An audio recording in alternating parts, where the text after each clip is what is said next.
Hi నమస్తే అండి. నా పేరు Uma. Welcome back to dream kitchen. ఈరోజు మన డ్రీమ్ కిచెన్లో చికెన్ మొగలాయి బిర్యానీ ఎలా చేసుకోవాలో చూపిస్తాను. చాలా సింపుల్గా మన ఇంట్లో ఉన్న ఇంగ్రీడియంట్స్ తోటే రెస్టారెంట్ స్టైల్లో చాలా టేస్టీగా చేసుకోవచ్చండి. ఇవి కావాల్సిన ఇంగ్రీడియంట్స్. మసాలాలను ఇలా మిక్సీ చేసుకోవాలి. లెమన్, ఇక్కడ నేను ఎవరెస్ట్ గరం మసాలా యూజ్ చేస్తున్నాను. పెరుగు, chilli powder, chicken masala powder, chicken ఇక్కడ నేను 1/2 kg చికెన్ తీసుకున్నాను.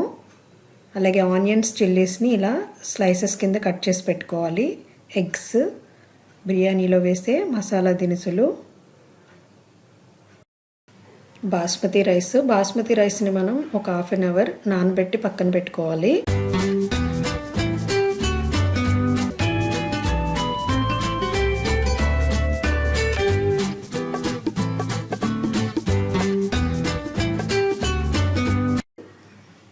ఇప్పుడు మనం ముందుగా శుభ్రం చేసుకున్న చికెన్ని ఒక బౌల్లో వేసుకొని ఇప్పుడు నేను చూపించినట్లు ఒకదాని తర్వాత ఒకటి యాడ్ చేసుకోవాలి. ఫస్ట్ కారం 3 టేబుల్ స్పూన్లు వేసుకుంటున్నాను. తర్వాత 1 టేబుల్ స్పూన్ పసుపు, 1/2 టేబుల్ స్పూన్ సాల్ట్, అలాగే ముందు ప్రిపేర్ చేసి పెట్టుకున్న మసాలా ముద్ద, గరం మసాలా పౌడర్, అలాగే చికెన్ మసాలా పౌడర్, ఇలా ఒకదాని తర్వాత ఒకటి అన్నీ వేసుకోవాలి. తర్వాత ఇది ఫుడ్ కలర్ అండి. మనం కర్డ్ 3 టేబుల్ స్పూన్స్ తీసుకుని దాంట్లో ఫుడ్ కలర్ వేసుకుని మిక్స్ చేసుకోవాలి. యాక్చువల్గా నేనైతే ఫుడ్ కలర్ అనేది యూజ్ చేయను, అవాయిడ్ చేస్తాను. బట్ ఇక్కడ మనం రెస్టారెంట్ స్టైల్లో ప్రిపేర్ చేసుకుంటున్నాం కాబట్టి కొంచెం కలర్ఫుల్గా ఉండడం కోసం నేను యాడ్ చేస్తున్నాను. నచ్చని వాళ్ళు దీన్ని స్కిప్ చేసేయచ్చు. ఇలా మనం పెరుగులో వేసుకుని బాగా మిక్స్ చేసుకోవాలి. నెక్స్ట్ లెమన్ తీసుకుని నేను 1/2 తీసుకుంటున్నానండి. అది ఇలా లెమన్ రసం వేసేసుకుని ఆ పెరుగులో బాగా మిక్స్ చేసుకోవాలి. మనం దీంట్లో మిక్స్ చేసేసుకుని వేసుకోవడం వల్ల ఇదంతా కూడా మనకి ఈ 3 ఇంగ్రీడియంట్స్ కూడా మనం తీసుకున్న చికెన్కి బాగా పడుతుంది అన్నమాట. సో ఇలా వేసేసుకున్న తర్వాత అన్నీ కూడా మసాలాలన్నీ కూడా చికెన్ ముక్కలకి పట్టేలాగా మనం ఇలాగా చేతితోటి బాగా కలుపుకోవాలి.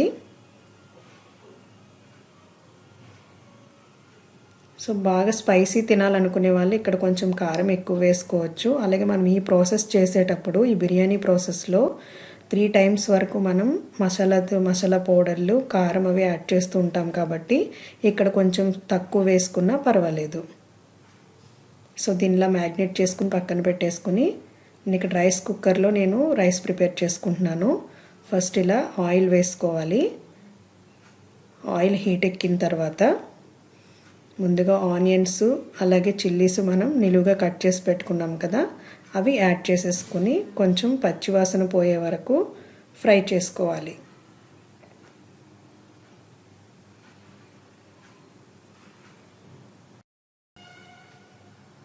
తర్వాత ఈ బిర్యానీ మసాలా దినుసులన్నీ వేసి బాగా ఫ్రై చేసుకోవాలి.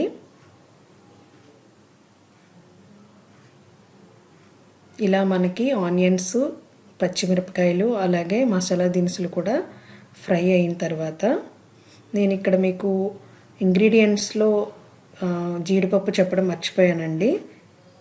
మనం ఇందులో జీడిపప్పు కూడా యాడ్ చేసుకుంటాము. ఇవి బాగా మగ్గిన తర్వాత మనం జీడిపప్పు వేసుకొని ఇలా ఫ్రై చేసుకోవాలి.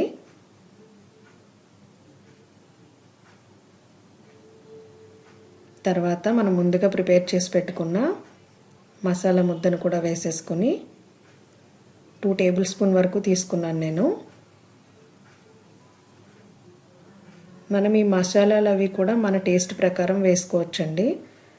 తర్వాత చికెన్ మసాలా పౌడరు,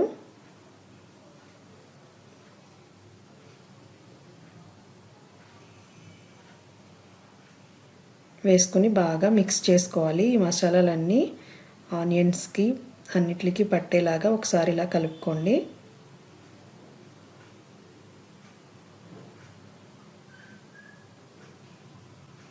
నేను ఇప్పుడు చెప్పినట్టే మీరు తీసుకోవాలని అయితే ఉండదండి, ఎందుకంటే మనం తీసుకున్న క్వాంటిటీని బట్టి మనం తీసుకునే ఇంగ్రీడియంట్స్ అనేవి ఇంక్రీజ్ చేసుకోవచ్చు. ఇక్కడ 3 టేబుల్ స్పూన్స్ పెరుగు వరకు తీసుకున్నాను నేను. పెరుగు కూడా వేసుకుని బాగా మిక్స్ చేసుకోవాలి. తర్వాత లెమన్ జ్యూస్ కూడా వేసేసుకోండి. లెమన్ వేసుకోవడం వల్ల ఏంటంటే మనం తీసుకున్న రైస్ పొడి పొడిలాడుతూ వస్తుంది, ముద్దగా అవ్వకుండా. పెరుగు కూడా మంచి టేస్ట్ని ఇస్తుంది. చూస్తున్నారు కదండి, ఇలా మనకి బాగా మగ్గిపోయిన తర్వాత మనం ముందుగా నానబెట్టి పెట్టుకున్న బాస్మతి రైస్ని ఈ మసాలాపై వేసుకోవాలి. మనం ముందుగా రైస్ వేసుకోవడం వల్ల ఏంటంటే ఈ మసాలా అంతా రైస్కి పట్టి కొంచెం టేస్ట్ పెరుగుతుంది. అలాగే మనకి రైస్ అనేది పొడి పొడిలాడుతూ వస్తుంది, ముద్దగా అవ్వదు. నేను ఎప్పుడు బిర్యానీ చేసినా సరే ఇదే మెథడ్ ఫాలో అవుతాను. ఎవరికైనా అవసరమైతే కనుక ఈ టిప్ యూజ్ చేసుకోవచ్చు. తర్వాత కొంచెం కట్ చేసి పెట్టుకున్న కొత్తిమీరను కూడా వేసేసుకొని ఒకసారి బాగా ఈ మసాలాలన్నీ కూడా రైస్కి పట్టేలాగా మిక్స్ చేసుకోవాలి. ఇలా ఇక్కడ నేను మీకు క్వాంటిటీ చెప్తానండి. మనం ఎప్పుడైనా సరే ఒక కప్ తీసుకుంటే కనుక బాస్మతి రైస్ 1.5 కప్ వాటర్ తీసుకోవాలి. అలా ఇక్కడ మనం రైస్ కుక్కర్ కొన్నప్పుడు ఇస్తారు కదా, ఆ కప్పు తోటి నేను 6 కప్పులు తీసుకున్నాను రైస్. సో 9 కప్పుల వాటర్ అనేది నేను ఇక్కడ యాడ్ చేస్తున్నాను. మనం ఈ క్వాంటిటీలో తీసుకుంటే మనకి రైస్ పొడి పొడిలాడుతూ వస్తుందన్నమాట. ఇలా మనం వాటర్ యాడ్ చేసేసుకో. ఇప్పుడు సాల్ట్ యాడ్ చేయండి. సాల్ట్ అనేది ఎంత వేసుకోవాలని అయితే నేను చెప్పను, ఎందుకంటే ఎవరి క్వాంటిటీ ప్రకారం ఎవరి టేస్ట్ ప్రకారం వాళ్ళు వేసుకుంటారు. నేనైతే ఇక్కడ 4 స్పూన్స్ వరకు టేబుల్ స్పూన్స్ సాల్ట్ వరకు యాడ్ చేశాను. సో తర్వాత మనం ఇలా మొత్తం ఆ రైస్కి పట్టేలాగా సాల్ట్ ఇలా మిక్స్ చేసుకోవాలి. మిక్స్ చేసుకుని తర్వాత టేస్ట్ సరిపోయిందా లేదని ఒకసారి టేస్ట్ చేసి మూత పెట్టేసి ఉడికించుకోవాలి. ఇలా కలుపుకున్న తర్వాత టేస్ట్ చేయండి. మనకి ఫైనల్గా అయితే రైస్ అనేది ఇలా పొడి పొడిలాడుతూ వచ్చేస్తుంది. సో దీన్ని మనం మూత పెట్టేసుకొని పక్కన పెట్టేసుకోవాలి. తర్వాత ఒక బాణలి తీసుకొని దాంట్లో కొంచెం ఆయిల్ యాడ్ చేయండి. ఇక్కడ నేను ఫ్రీడమ్ ఆయిల్ యూజ్ చేస్తున్నాను. సో మనకి ఈ ప్రాసెస్కి అయితే ఆయిల్ ఎక్కువే పడుతుంది. సో ఆయిల్ వేసుకున్న తర్వాత ఒకసారి ఆ బాండీని ఇలా కలుపుకోవాలి, ఎందుకంటే మనకి సైడ్స్ అనేది కూడా ఆయిల్ అనేది స్ప్రెడ్ అవుతుంది. ఆయిల్ హీట్ ఎక్కాక ఫస్ట్ ఇలా జీడిపప్పు వేసి వేయించుకోండి. జీడిపప్పు దోరగా వచ్చే వరకు వేయించుకోవాలి. ఇలా వేయించుకున్న తర్వాత దీన్ని ఒక బౌల్లోకి తీసేసుకొని పక్కన పెట్టేసుకోవాలి. తర్వాత మనం ముందుగా మ్యాగ్నేట్ చేసుకున్న చికెన్ని తీసుకొని కొంచెం ఆయిల్ పడితే కనుక ఆయిల్ యాడ్ చేసుకుని మనం చికెన్ వేసుకోవాలి. ఇలా చికెన్ వేసుకుని ఒకసారి కలుపుకోండి ఫస్ట్ టైం వేసేటప్పుడు, ఎందుకంటే అది కొంచెం అంటుకున్నట్టు ఉంటుంది. కాబట్టి ఒకసారి ఇలా కదిపి తర్వాత మనం మిగిలిన చికెన్ అంతా కూడా వేసేసుకొని ఫ్రై చేసుకోవాలి. అంటే పచ్చివాసన పోయే వరకు మనం ఫ్రై చేసుకోవాలి. ఇలా మనం కలుపుతూ బాగా ఫ్రై చేసుకోవాలి.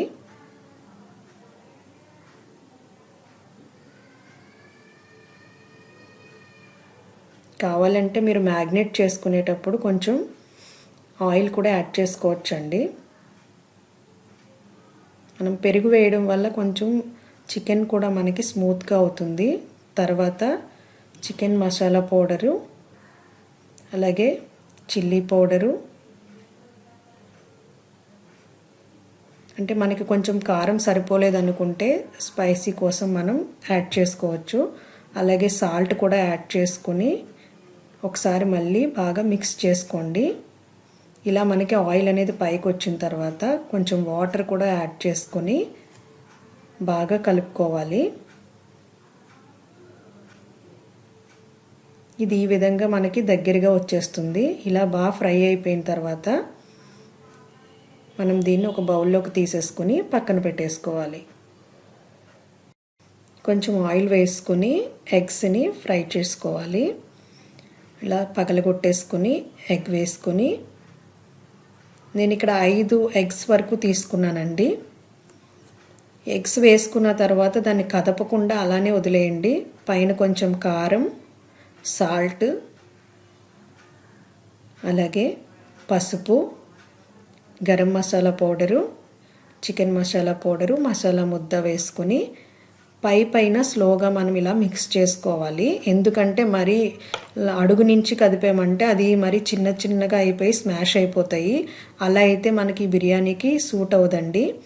కాబట్టి మనం పైన అలా కలుపుకొని అడుగున కొంచెం ఫ్రై అయిన తర్వాత కొంచెం ఇలా మిక్స్ చేసుకొని మరీ స్మాష్ చేయకుండా మూత పెట్టేసి ఒక 1 మినిట్ వరకు అలా ఉంచేయండి. తర్వాత మీరు ఓపెన్ చేస్తే ఇలా అయిపోతుంది. కొంచెం పెద్ద ముక్కలు వస్తాయి. వీటిని మనం ఒక బౌల్లోకి ట్రాన్స్ఫర్ చేసుకుని పక్కన పెట్టేసుకోవాలి. కొంచెం లాంగ్ ప్రాసెస్ లాగానే అనిపిస్తుంది, కానీ చాలా టేస్టీగా ఉంటుందండి. తర్వాత మనం ముందుగా ఫ్రై చేసుకున్న చికెన్ని కొంచెం ఆయిల్ పడితే కనుక ఆయిల్ వేసుకొని ఒకసారి మళ్ళీ మనం ఇలా ఫ్రై చేసుకోవాలి. ఆల్రెడీ ఫ్రై చేసుకున్నదే కాబట్టి ఎక్కువ టైం పట్టదు మనకి. నెక్స్ట్ మనం ముందుగా ప్రిపేర్ చేసుకున్న బాస్మతి రైస్ని కూడా వేసేసుకోండి. మీరు క్వాంటిటీ చూసుకుని వేసుకోండి, అంటే మనకి కొంచెం చికెన్ అనేది ఎక్కువ క్వాంటిటీ ఉండాలి. ఇలా రైస్ వేసేసుకున్న తర్వాత మళ్ళీ మనం రైస్ పైన గరం మసాలా పౌడరు, అలాగే ముందుగా ప్రిపేర్ చేసి పెట్టుకున్న ఎగ్ ఫ్రై అన్నది కూడా వేసేసుకొని లాస్ట్లో కొత్తిమీర కూడా యాడ్ చేసుకొని అలాగే జీడిపప్పు కూడా వేసేసుకొని మనం మొత్తం బాగా మిక్స్ అయ్యేలాగా ఇలా కలుపుకోవాలి. నిజంగా మనం ఇప్పటి వరకు పడ్డ కష్టం అంతానండి ఇదంతా మనం చేసుకున్న తర్వాత ఒక్కసారి మీరు ఒక స్పూన్ పెట్టుకున్నారంటే మనం చేసిన కష్టం అంతా కూడా రాదండి. ఎందుకంటే అంత టేస్టీగా ఉంటుంది. నేను నిజంగా చేశాను, కానీ నేను ఇంత ఎమ్మీగా వస్తుందని నేను ఎక్స్పెక్ట్ చేయలేదు. సో అందుకే మీకు కూడా చెప్తున్నాను, బయటకు వెళ్ళి మనం రెస్టారెంట్లో ఆర్డర్ చేసుకునే దానికన్నా ఇలా మనం ఇంట్లో ప్రిపేర్ చేసుకుంటే హెల్తీగానే ఉంటుంది, అలాగే టేస్టీగా కూడా ఉంటుంది. చూసారు కదండి ఎంత కలర్ఫుల్గా కనిపిస్తుందో. మీరు కూడా తప్పకుండా ట్రై చేయండి. మీకు నచ్చితే కనుక ప్లీజ్ లైక్ చేయండి, అలాగే షేర్ చేయండి. నా ఛానల్ని సబ్స్క్రైబ్ చేయడం మాత్రం మర్చిపోవద్దు. ఇప్పుడు ఈ బిర్యానీని మనం సర్వింగ్ ప్లేట్లోకి తీసేసుకుందాము. ఈ బిర్యానీకి మీరు స్పెషల్గా కర్రీ ప్రిపేర్ చేసుకోవాల్సిన అవసరం అయితే ఉండదండి. మనం ఈ బిర్యానీని కర్రీ లేకుండానే తినేయచ్చు, చాలా టేస్టీగా ఉంటుంది. అలాగే మనం రైతాతో కూడా కలిపి తినొచ్చు. ఇలా ఆనియన్స్, లెమన్స్ పెట్టుకుని తింటే నిజంగా చాలా టేస్టీగా ఉంటుంది. మీరు కూడా తప్పకుండా ట్రై చేయండి.